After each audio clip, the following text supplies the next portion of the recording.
Bonjour les amis, j'espère que vous allez bien, en tout cas moi ça va. Il y a quelques jours en Côte d'Ivoire, un clash terrible a éclaté entre Camille Makosso aka El Pipé des Euros aka l'homme tombé du ciel semble sûr et Stéphane Agbré aka Apoutou National aka les guides.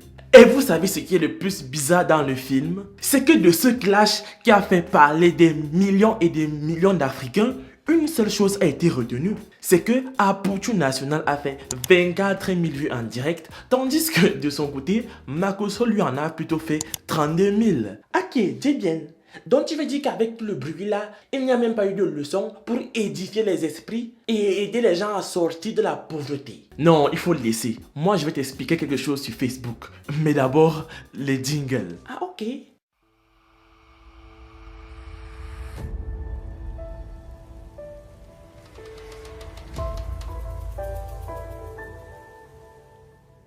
En fait les amis, si je fais cette vidéo, ce n'est pas pour vous apprendre quoi que ce soit par rapport à ce clash, mais plutôt pour vous ouvrir les yeux sur certaines choses que vous voyez sur Facebook. En fait les amis, Camille Makosso est un pasteur ivoirien qui s'est fait connaître à travers ses prises de position osées et quelquefois crues, pour ne pas dire obscènes, par rapport à des sujets de faits de société et même politiques. Et ce qui rend encore le personnage captivant, c'est le déphasage et même je dirais l'antagonisme qu'on peut voir entre le fait qu'il soit pasteur, quelqu'un qui répand la parole de Dieu à travers le monde et qui est bienveillant, et que en même temps il est cette personne-là qui a le monopole des injures et de la mauvaise bouche. N'en parlons même pas de son addiction pour l'argent. Et je me demande même souvent comment se passe la messe dans l'église de Makosso.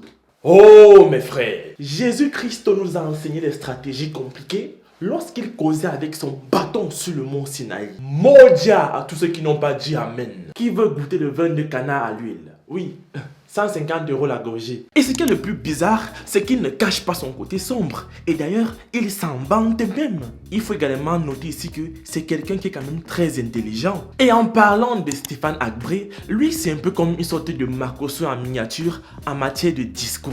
Et malgré qu'il ait fréquemment des accidents en grammaire et en conjugaison, c'est un gars dont la voix résonne et qui a le don de captiver son auditoire. Il est donc devenu populaire en très peu de temps et a lancé sa marque de vêtements sans même parler de son clip musical ou bien de son célèbre concept dénommé les Oscars des blogueurs. En gros les amis, c'est un gars qui est calé et n'a plus du tout faim. Ce qui vient causer problème maintenant, c'est que Stéphane accuse Makosso d'être jaloux de lui, d'être un faux pasteur et dessus quoi, d'être un assoiffé de pouvoir et surtout d'argent. Et il a fait ses révélations sur la base de certaines discords privées qu'ils ont eues. Mais ça aussi les amis, on le sait depuis. Et quand bien même ça sort de la bouche de Apoutou National, on a envie de se demander pourquoi est-ce qu'il le savait depuis, mais il est quand même resté silencieux. Pourquoi il a laissé toutes ces personnes-là être embobinées dans la marmaille et a seulement décidé de parler lorsqu'ils ont eu les problèmes. Et Makosso, en réponse à Apoutou, en un temps de mouvement, il a voulu jouer le rôle du père sage et serein, tout en démontrant à la face du monde que ces accusations de la part de Stéphane n'étaient qu'un stratagème mis en place pour un peu attirer l'attention sur lui et pour avoir des vues. Mais ça aussi, on savait que Makosso allait dire ça, vu qu'il ne cesse de répéter cette phrase à chaque fois lorsque quelqu'un s'attaque à lui. Donc en gros de ce clash, on n'a eu aucune révélation, on n'a eu rien de nouveau. Mais on peut quand même souligner que grâce à Apoutou National, beaucoup de personnes ont eu un éveil de conscience. Beaucoup de gens à travers le monde ont ouvert les yeux quant à l'imposture du général Makosso. Mais cet éveil de conscience là n'a duré que quelques heures parce que les amis, Makosso c'est un bon parleur, un angoisseur, un menteur doux. Et on sait qu'il ne va pas s'arrêter là. En gros voilà le sujet qui fait vaciller la toile ces 2 jours là. Oui. Mais entre nous, vous ne voyez pas qu'il y a entourloupe?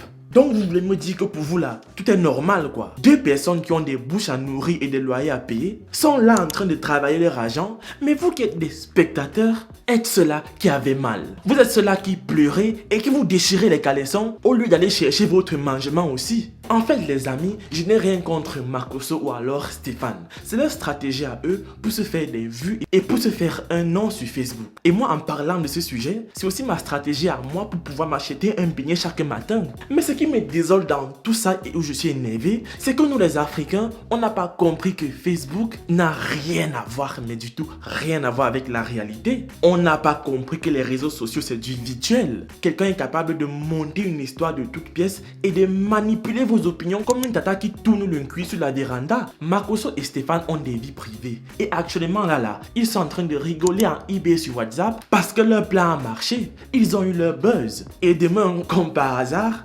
ils vont se réconcilier. Mais toi là, tu as déjà insulté et maudit quelqu'un à cause d'un commentaire qui était contre Stéphane Agbré. Toi tu es là, tu insultes matin, midi, soir dans les commentaires. Tu rigoles lorsque des posts dénigrent des personnes sur Facebook et tu envoies des têtes de mort aux gens qui veulent percer. Et tu le fais toute la journée jusqu'à ce que tes yeux deviennent rouges comme pour un vanneur de soya et tu ne cherches pas l'argent. Moi je vais dire juste, s'il vous plaît la famille. Comme Malox l'a si bien dit dans un contexte, moi je le reprends en disant, on ne met pas le cœur sur les choses de Facebook. Partagez, likez et surtout abonnez-vous.